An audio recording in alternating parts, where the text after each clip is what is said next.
Good afternoon. Good afternoon, guys. It's the lunch break show on a beautiful Monday, 19th of April. And as always, or as it is norm, we're doing the Italian Grand Prix that happened yesterday in Italy, and I have our resident F1 commentator to break down what happened, um, how her team lost, and what other interesting things happened yesterday. So before we start, let's do this.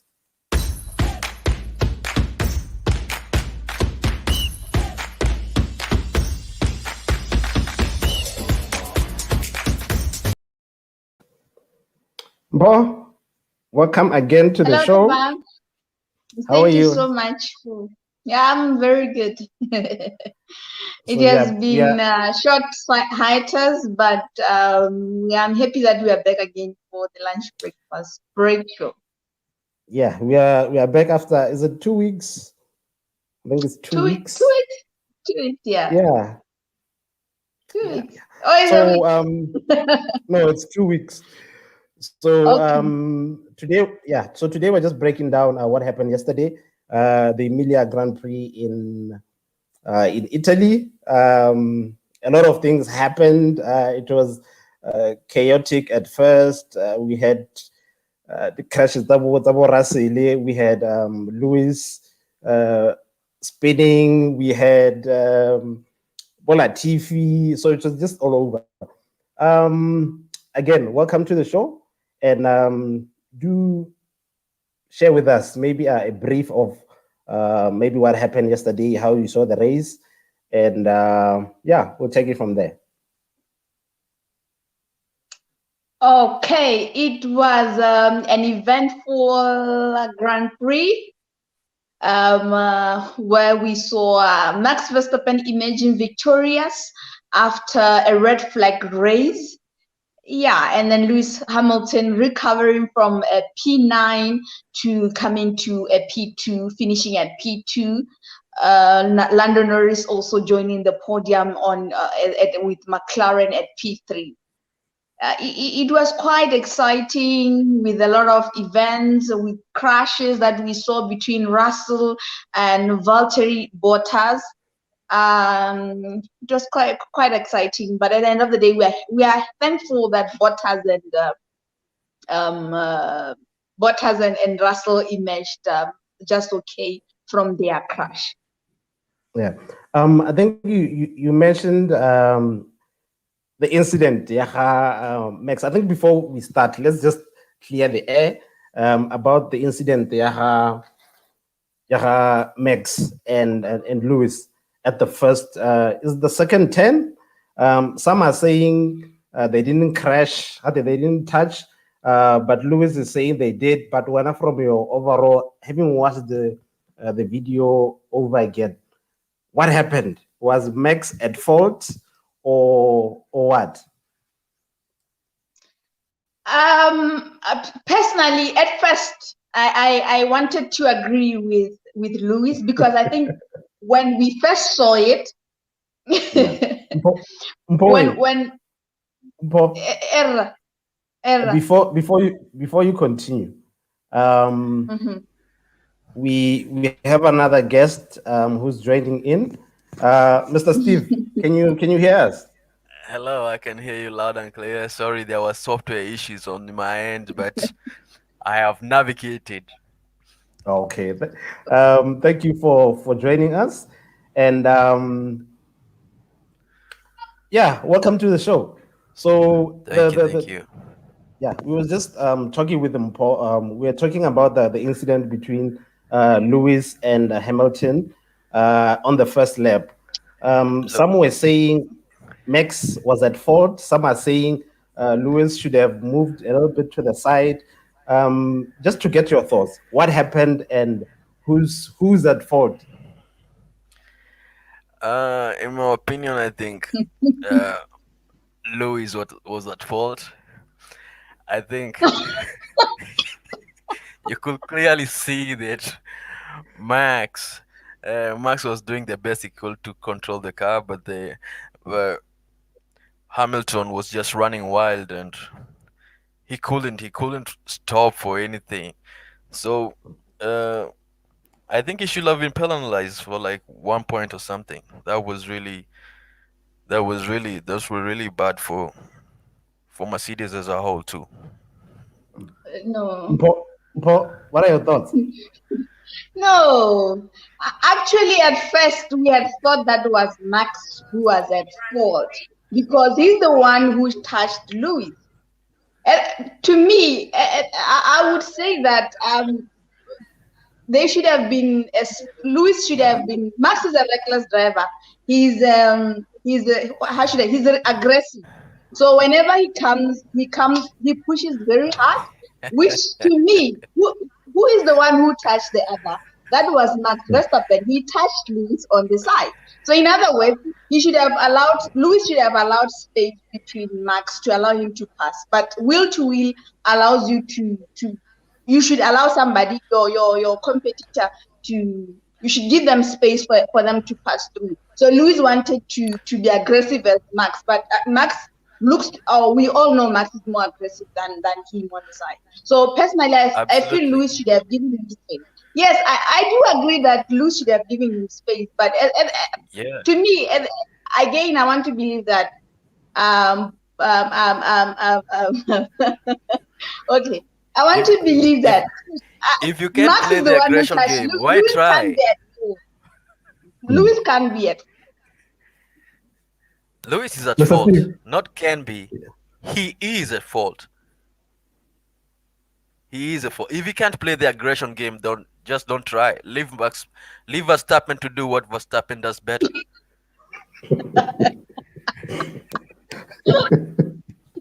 I don't think we would agree to it. Unfortunately, I didn't see the press conference between Lewis and Max, but I understand from that press conference, Lewis felt that Max came very hard on him, and we all know Max comes very hard. He pushes hard wherever he was. He came hard. He didn't agree to it, but at the end of the day, personally, I feel okay. It was a fair push by Max, but he came very aggressive. Lewis should have given a space for him, but it seemed like he wanted to fight for his position. It's almost the same as George Russell and Bottas. Bottas didn't want to allow Russell to pass. No, it's not. No, it's not. No, it's not. How Russell so? was at fault. Russell was at fault. We're not gonna agree with that. Russell was a fraud. I think with the with the Bottas and the Russell one, I think we'll cover it later on in the show. But I think also another incident that I would want to maybe get your opinions on. It's after it also has to do with Lewis. After Lewis spun, the incident where he reversed back onto the track, is that legal or was it something they overlooked?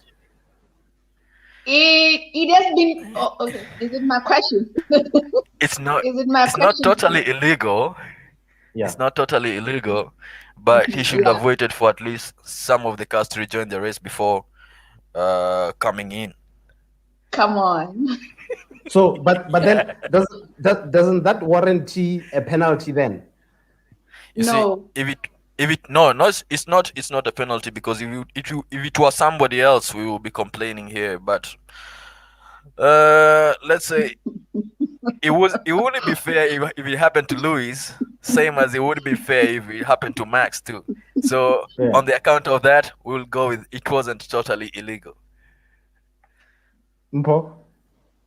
It becomes illegal if somehow he was putting other drivers in danger.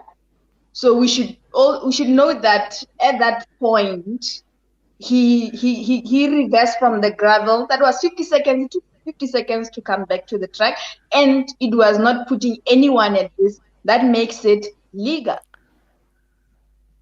It's just that we are not used to somebody spinning and coming back. But Lewis is your 7-time world champion. The experience of Lewis Hamilton was showing there.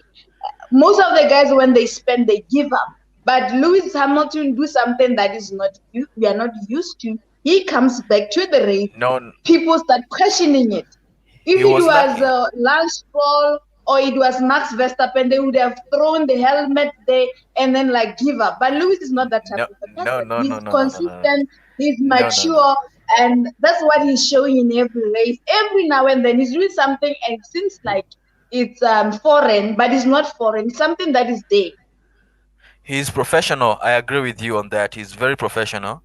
And what he did by reversing, if you look at the footage, you'll see that his tires were spinning very, very, very slowly so that he could not dig himself into the grave or more. So it was a nice tactic. I applaud that. But he raises another question, like what happens if a driver reverses? How should FIA look at that in general? Okay, we'll hear them that viewpoint probably during the week. I think there are a lot of questions from the F1 community. A lot of people are actually feeling that it was foul play from his side. So Lena, I think I'm a bit confused. We really need to hear the FIA. A lot of people, we're not used to something like that. So we'll probably hear that side of story. What do they think? And probably read the rule books. I think we should read the FIA rule books so as we can abreast ourselves on this. It was really a bottleneck scenario, but we have never seen these kinds of things before. So if they should revise their rules and cover this basis, it would be nice to see what they come up with. I can't wait, personally. Oh yeah, Mpo, I think earlier when we were talking about the Lewis versus the Verstappen incident, you had mentioned Jorge, you didn't hear or get to catch the interviews after the race.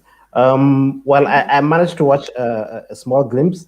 Max actually said he didn't feel anything. Apparently, from his side, he did not touch Lewis, and that's what he. I'm quoting what he said.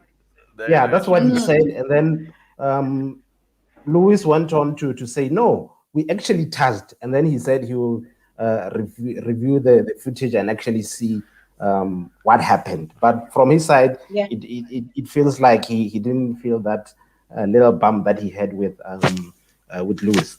But moving on, we also saw. I think, Mpo, you know, I'm a Ferrari fan. I think are we seeing a resurgence of the Ferrari that we know? It's been 2 races Ferrari. in Forza Ferrari. We had 2 races in. They've managed to finish in the top 10 for the past 2 races.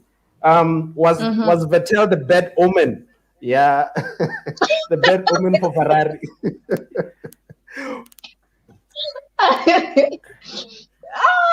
It's difficult. You know what? I think for us to judge the how teams are performing right now, it's quite unfair on us and generally on them, because it's like 2 races already, and it's like I said the other day. We cannot say it's Vettel was the issue or Ferrari was the issue. And on the other hand, even if Ferrari can finish well at the end of the season, on the 2021 season, probably Ferrari has worked on their car for 2021. It was not Vettel. So it still will be debatable even after the end of the season if Carlos Sainz and Charles Leclerc finishes well at the end of the year. I wouldn't say that. I wouldn't say Vettel was the bad woman, but I know a lot of people actually feel that right now. I think F1 fans quite becomes excited and Vettel was the problem. It might not have been, but he's struggling at Aston Martin. Probably he's unlucky. Aston Martin is not doing well. Lance Stroll is not like he's doing well as his teammate is not doing well. So probably again Vettel is trying to get used to the car just as much as Carlos Sainz and the rest of the guy and Daniel Ricciardo who didn't do well even yesterday. Look at Lando is very, very comfortable in that McLaren, and Ricciardo is not really doing good for the past 2 days.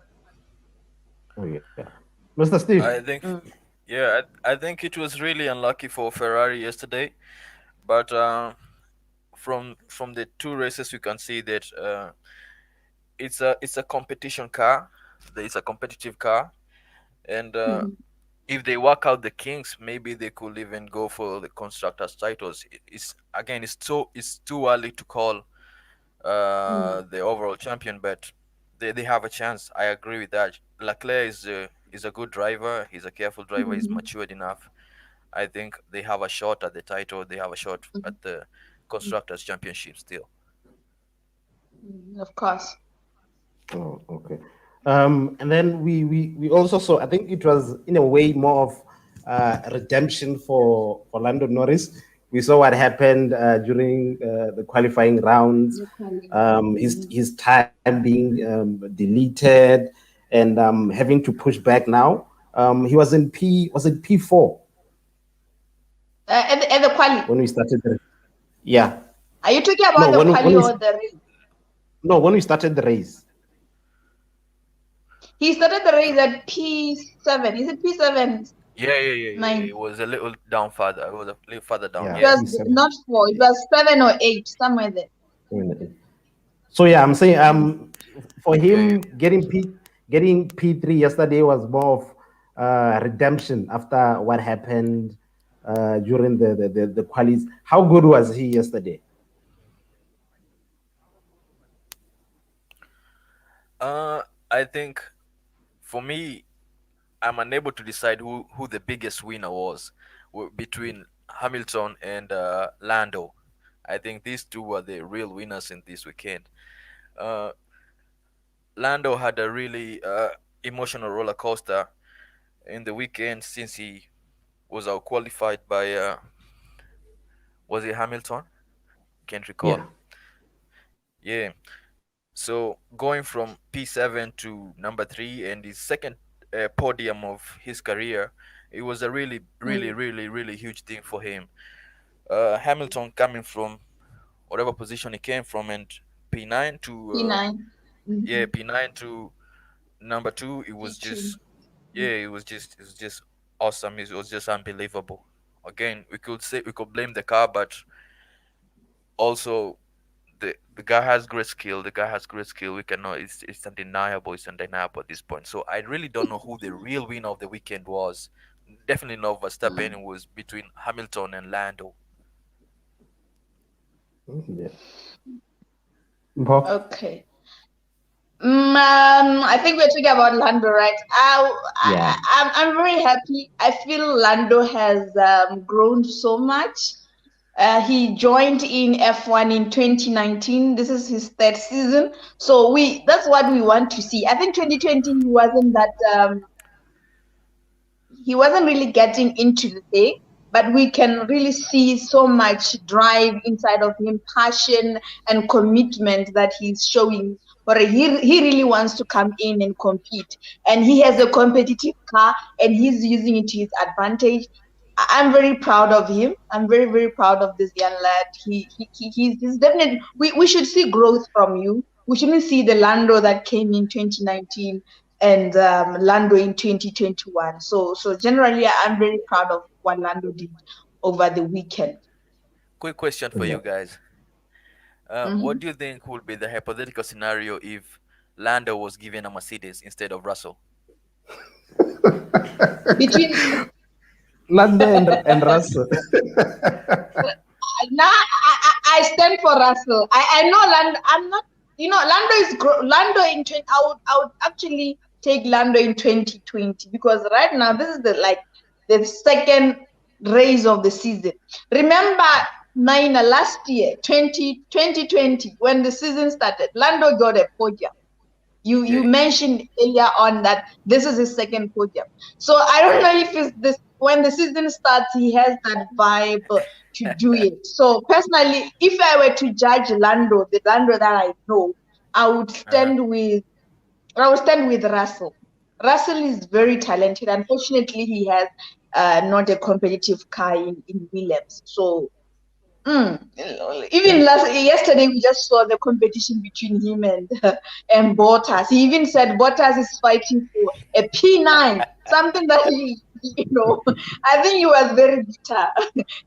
Remember, So remember how when does he's trying somebody to who's supposed to be he has a point though. Somebody who's supposed to be competing for what do you call, for a first position, he's competing with me at a P9 and taking me out of the race. So personally, I would choose Russell on a day as one of the best rookies right now in Formula One.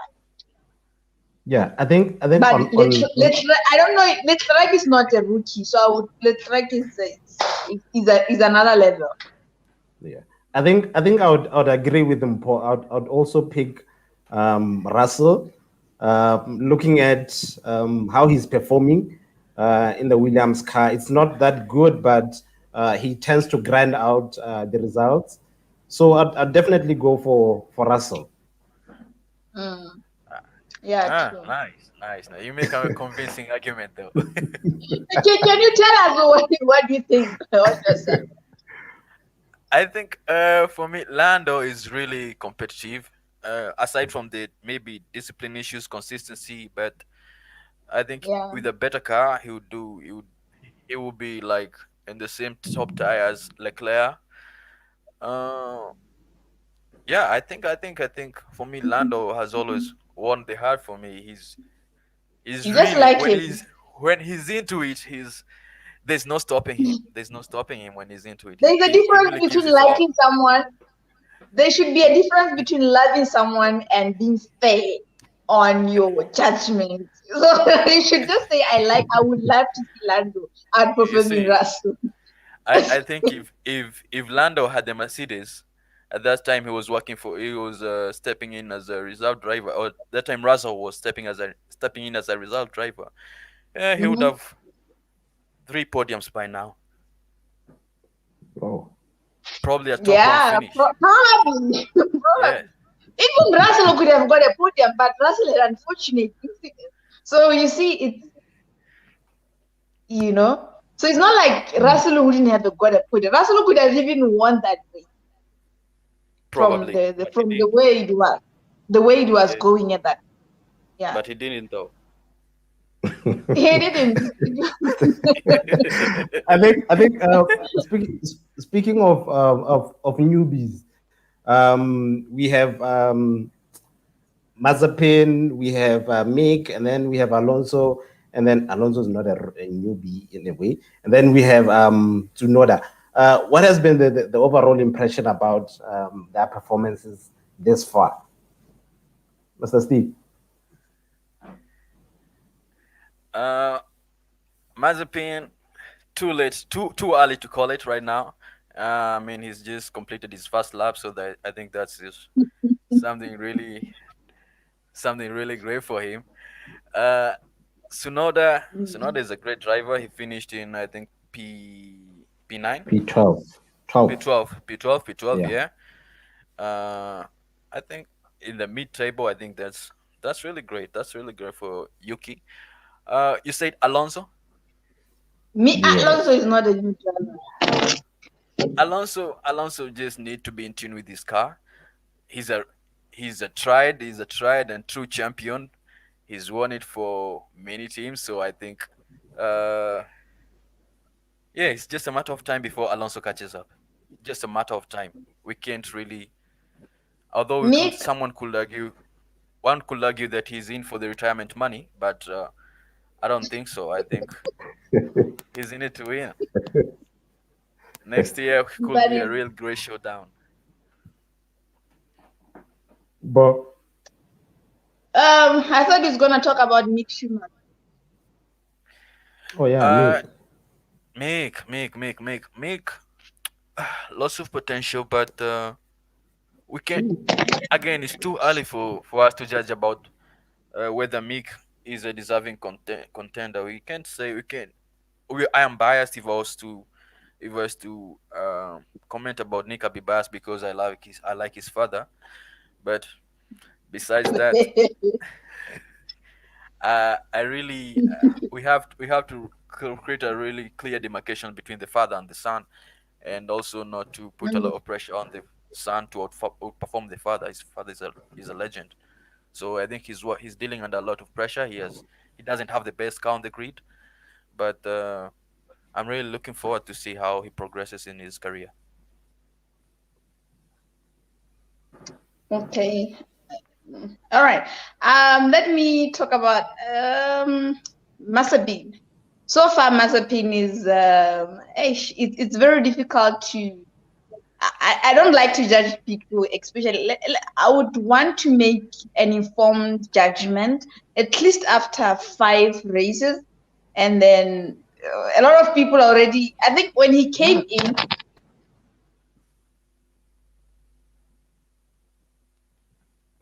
You're muted.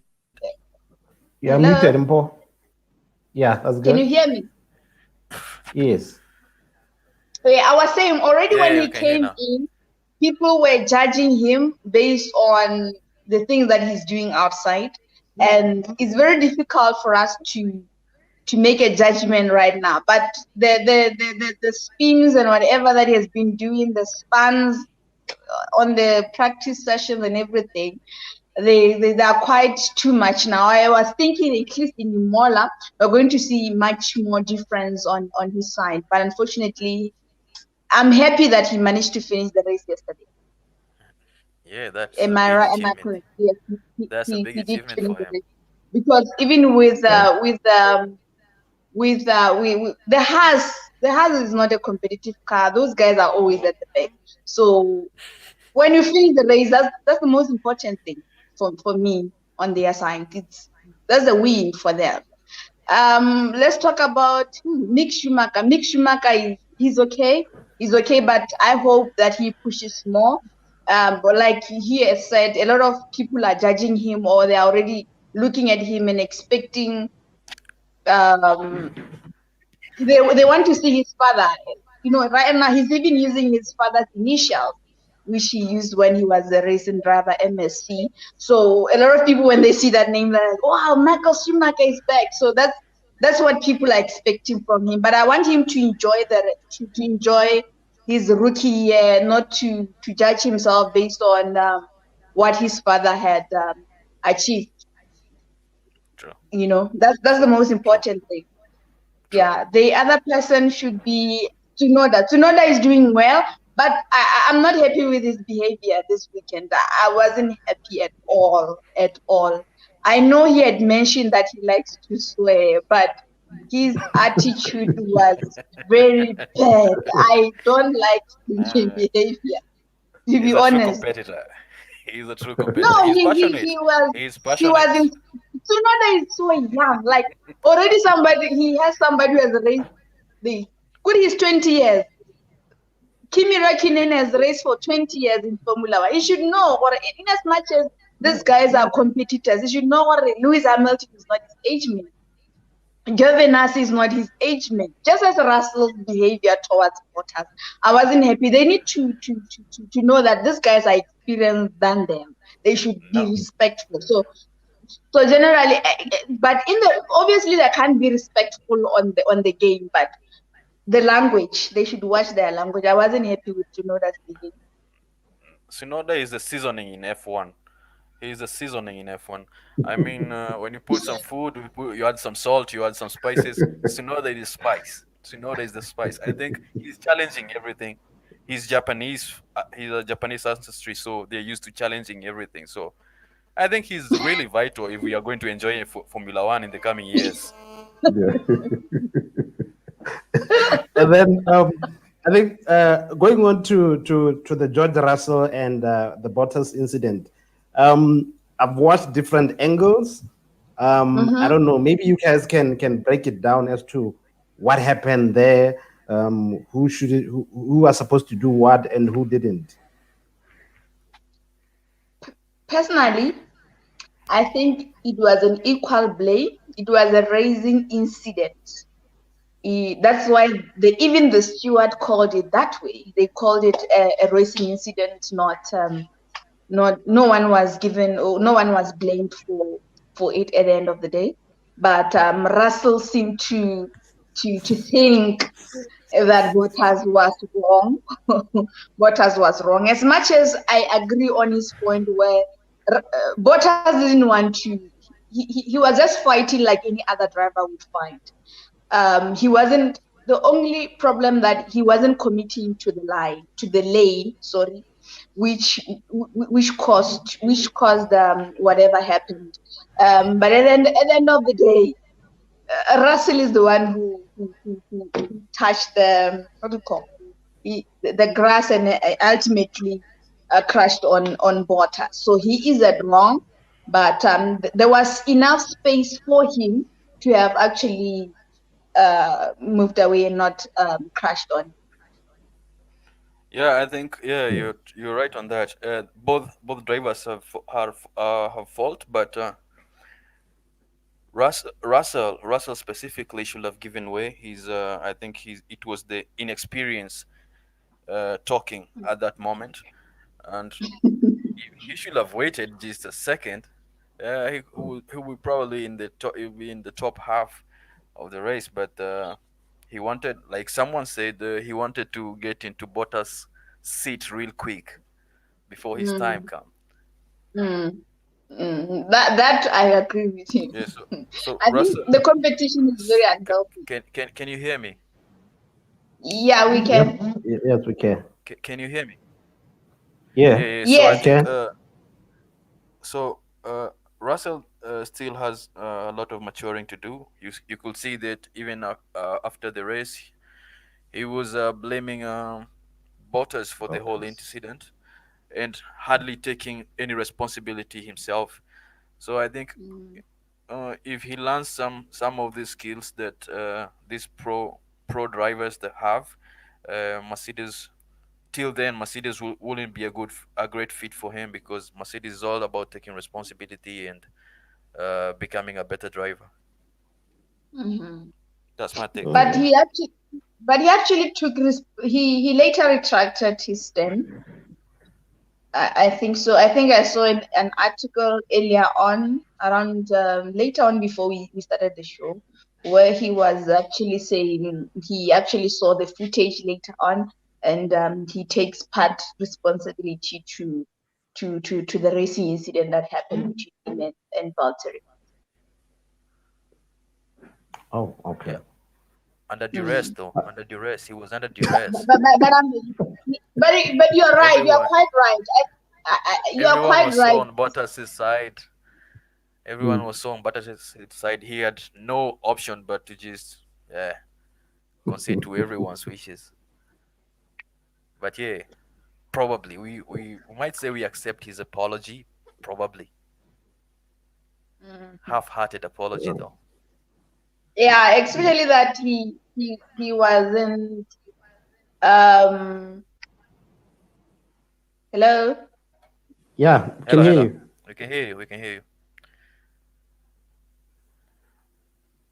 I think we've lost Paul there for a while.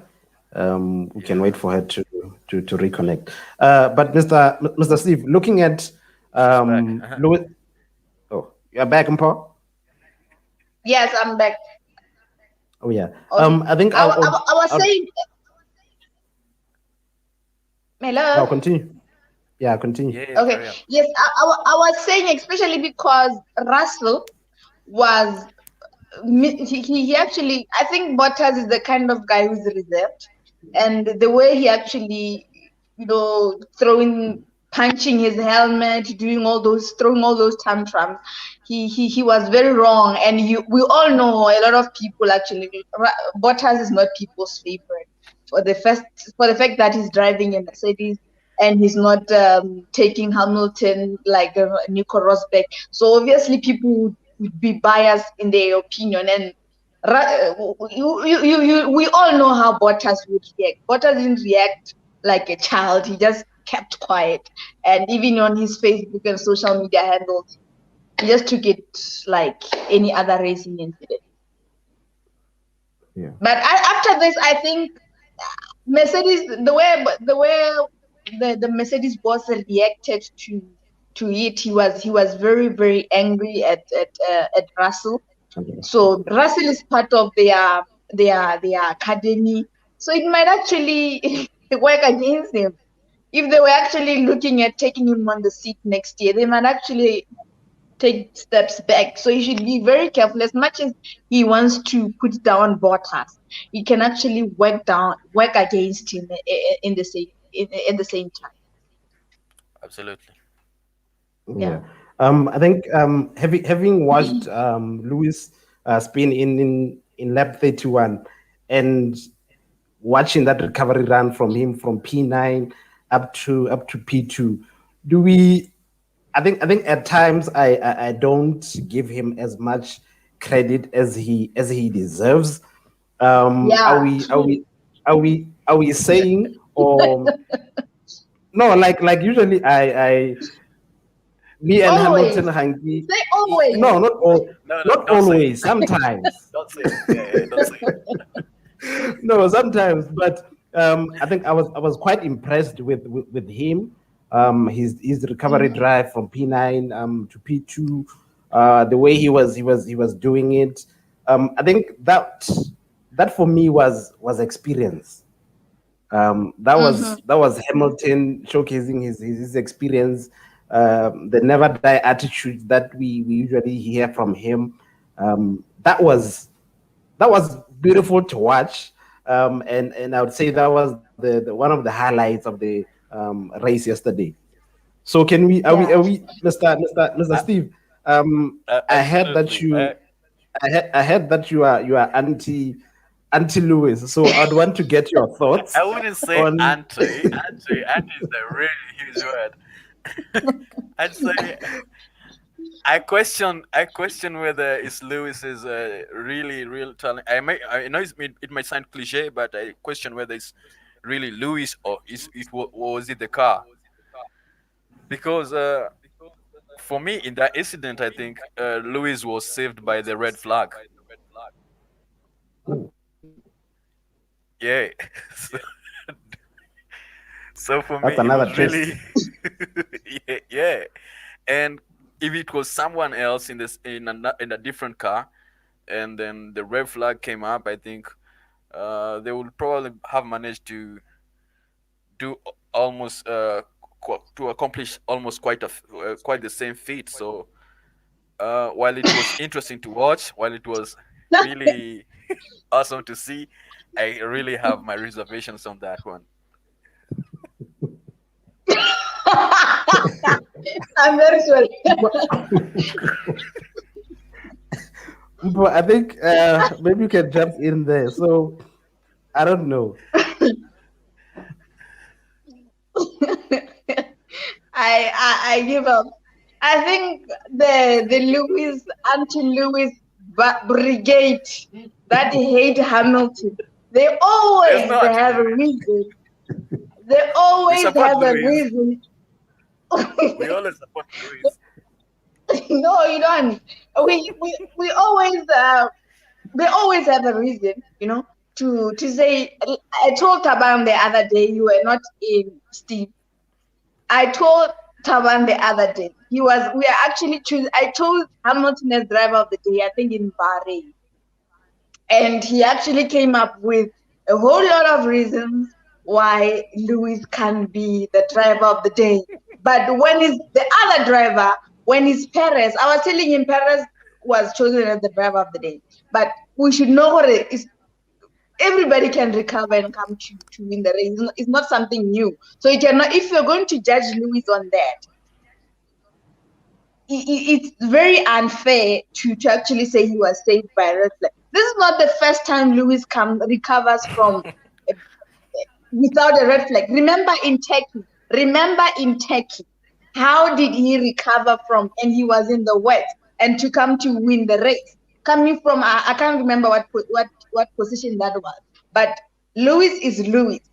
And that is the exact reason why we're doubting. It was not obvious that he was going to recover. It was not obvious that he was going to recover from. Lando speed was very high and he was very good yesterday. What if he had finished P4 or P3? Probably I would agree that he was saved by the red flag. But to him to passing Leclerc, when he passed Leclerc, I realized, this is talent. This is talent personified. We are seeing talent as a person right here, right now. And this is something we may never see. And one is the better of the other. I give up. I give up. Carry on. I want to hear why you're justifying Lewis's. It's Mr. Justifying. I want to hear his point. If you are online and watching, please help us decide this debate. I think I'd want to ask Mr. Steve, of all the teams that we have on the grid, which team do you support, so that we get an understanding where you are coming from? First, I'm a Ferrari guy, okay, but this season, for the last 5 seasons, they've been driving tractors on the field. But but I really have a soft spot for. I have a soft spot for Red Bull. I think they are doing really great, and I think if I was to put my money on a team, it would definitely be Red Bull this season. So we are Team Red Bull. Yeah, we are Team Red Bull this season.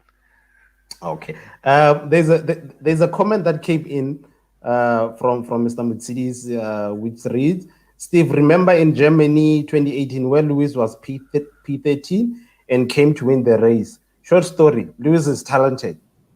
Yeah. We don't deny his talent. What we doubt is if he would do the same thing in another car.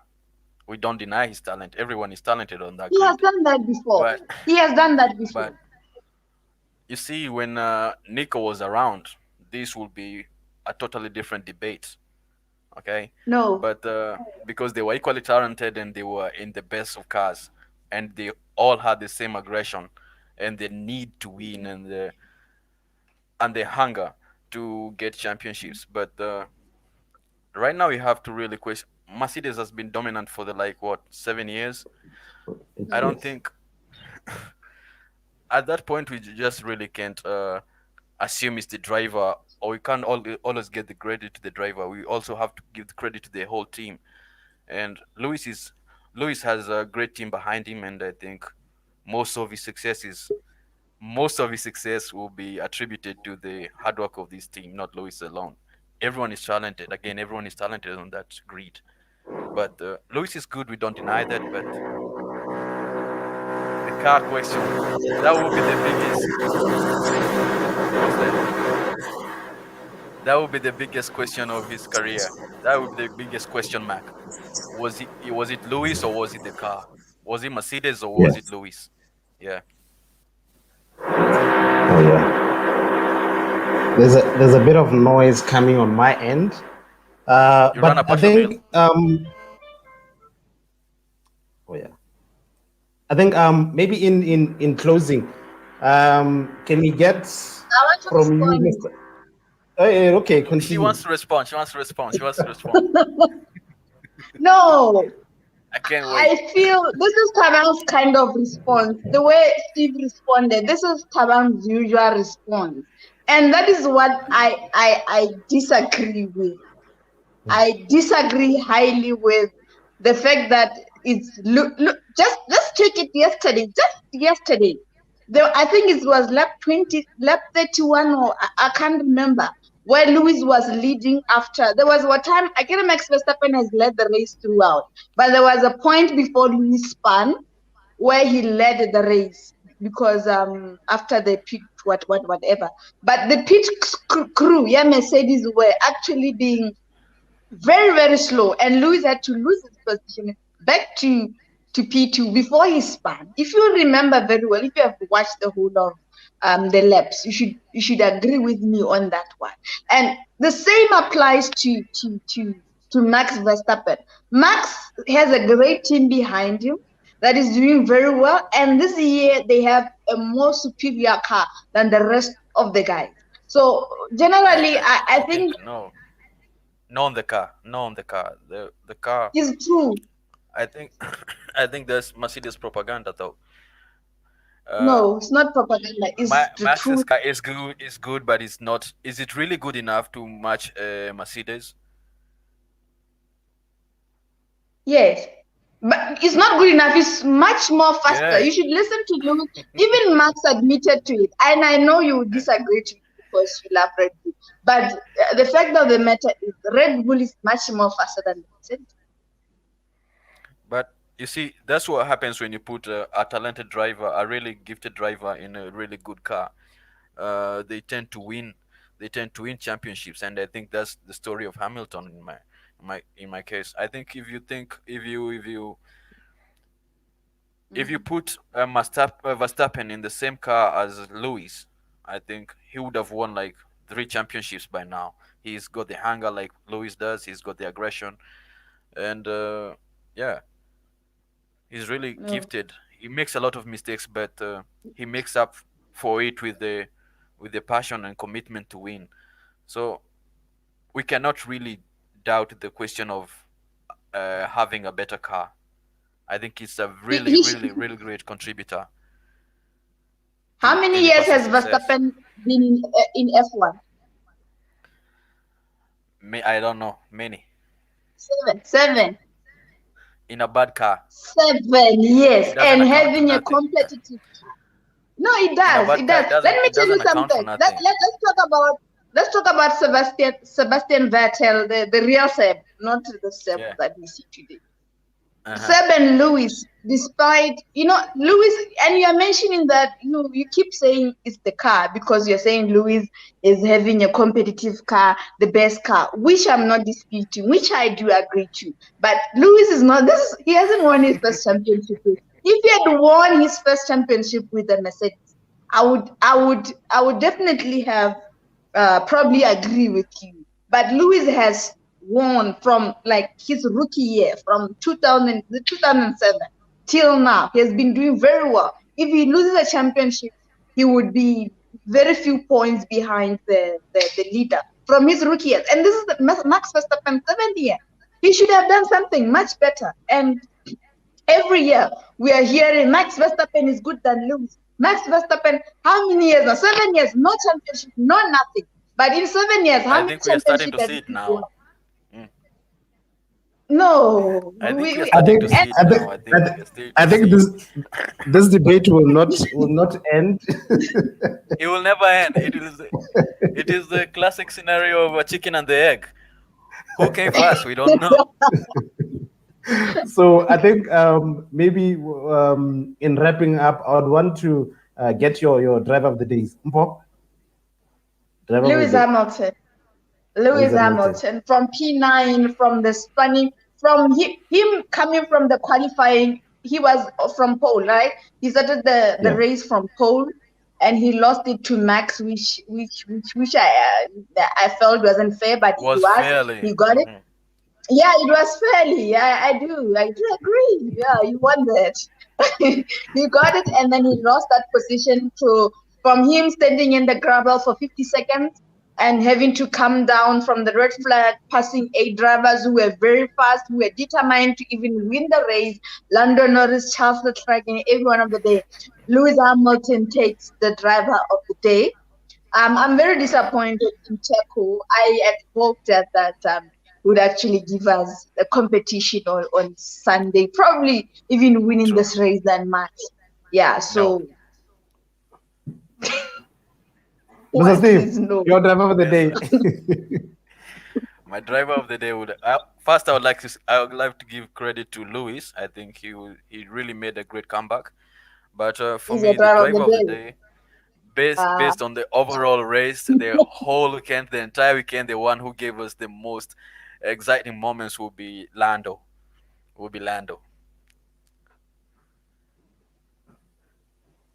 You might not agree with me, but Lando was the main man. Lando was the main man.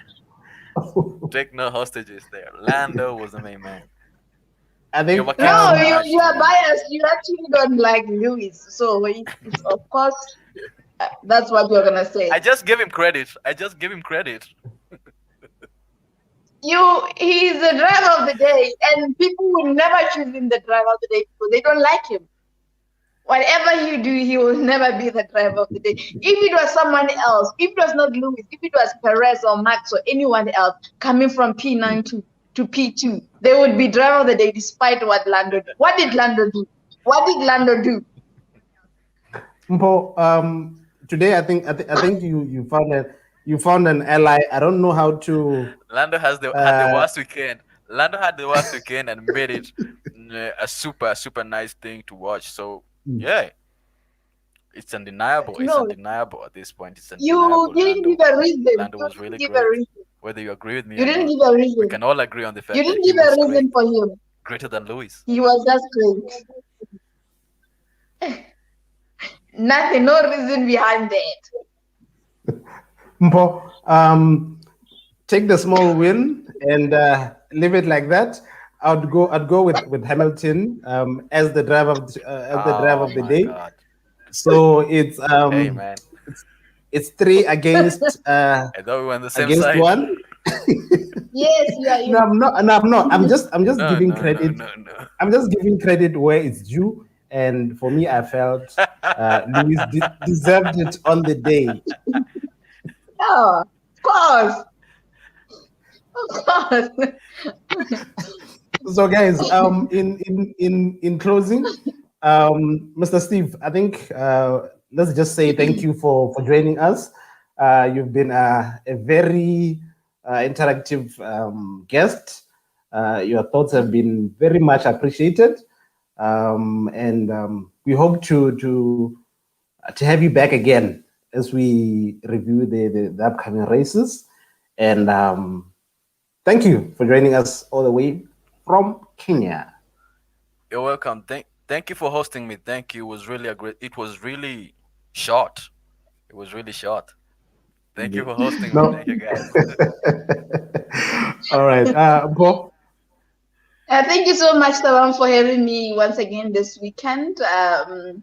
Yeah, we are saying we're back in Portugal in 2 weeks or in a week from now, I guess. Yeah.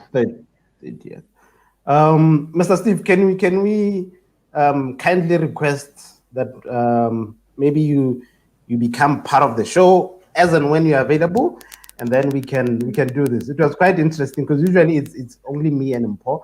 But having a third opinion, it's quite refreshing. She sometimes overpowers me, but it was good today to have. She's really strong. We need to join together. We need to come together. Yeah. Take her down.